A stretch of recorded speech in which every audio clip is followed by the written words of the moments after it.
We've had so much breaking news here in Oklahoma over the last week. We haven't talked as much about what's happening to the east of us. And in the other situation, we've already made it to this hurricane making landfall. Yeah, you know, it did this morning, and it ramped up to a Cat 4 overnight for a couple of hours. And then when it made landfall, it was a Category 3. So it was weakening some. It was going through an eye wall rebuilding process. It was kind of weakening some, but still big storm surge, lots of wind. They're going to be, you know, repairing things, and the water's still high over there too. Now, today in Goose Creek, South Carolina, take a look at Links 1. When you have a tornado making landfall, or a hurricane, you get tornadoes in these outer bands. Watch that tornado form. That's it. Wow. Lasted about 5 seconds. And they last, again, they can last up to 10, 15, 20 minutes. But a lot of the tornadoes in hurricanes form just like that. That poor guy was just driving home. Yeah, long enough. It was long enough. Flipped his car, and it's all over. You see the water vapor. Watch the condensate form in front of the guy right there. Whoa. And there you go. And that's it. Tornado was there and gone. Didn't even know what hit him. Had no idea. Probably still doesn't. He's like, hey, I don't know what happened. But, what happened here? What happened here? I was just talking to my wife, and next thing you know, I'm upside down. So that was going on today. They've had several tornadoes, and again, hurricane. Yep, she is still moving northeast. That's Idalia moving northeast at a high rate of speed. But that's what's been going on today. So now it's a tropical storm, Idalia is. Center is going to be just southwest of Charleston. Winds still at 70 miles per hour, gusts to 85. Tornado watches and some tornado warnings going on there. And it'll continue to push to the northeast, eventually moving back out into the Atlantic.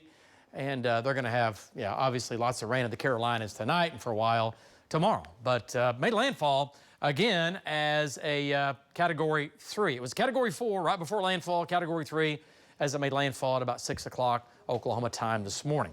All right, up top, high pressure still in control. We have a north breeze. We have north flow at the mid-levels. What does that mean? We have Canadian air still in place today. Right now, it's warm. It's hot, 91.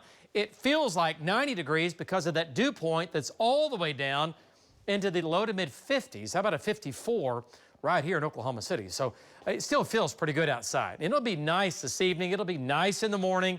And then tomorrow, like today, back up into the very low 90s. 89 in Midwest City, 88 in Chandler. Hey, we'll take that. So you can tell that the days are getting shorter, right? We're not able to heat up as much because the days aren't as long. Nights are longer, days are shorter.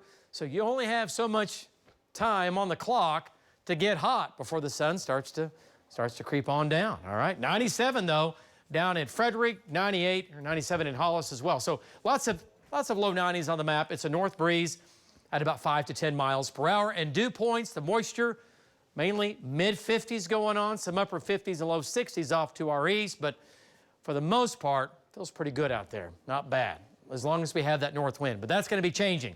So there goes Idalia into the Carolinas. There's Franklin, and these will go ahead and scoot away from us, obviously, from the East Coast. There's your heat dome. It's going to build in. It's going to get closer to us. The jet stream is well to the north. That's the steering winds, or basically the storm track.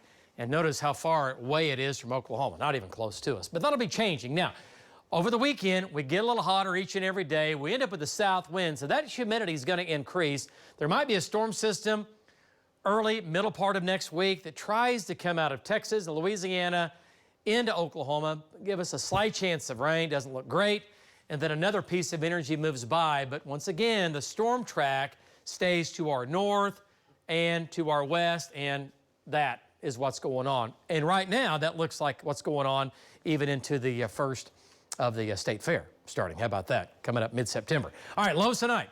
Low 60s, might even have a few upper 50s mixed in. 57 in Miami, 64 right here in Oklahoma City. So a cool night, cool morning. Highs tomorrow, low 90s. We'll have an east breeze, not much wind. Highs Friday, first day of September, 93 in Oklahoma City. Mid to upper 90s out west, September. I know, say it again. There's your Saturday, highs back to the 90s. The OU game down in Norman, it'll be nice in the morning early, but it gets hot for the second half of the game. Low to mid-90s for that game, and then hot tailgating in Stillwater, and then cooler into the 80s Saturday evening. Both games bone dry. There's your weekend. Now, there's your heat. Upper 90s Monday and Tuesday, and right now, only a slight chance of rain coming our way for next week. The heat will return.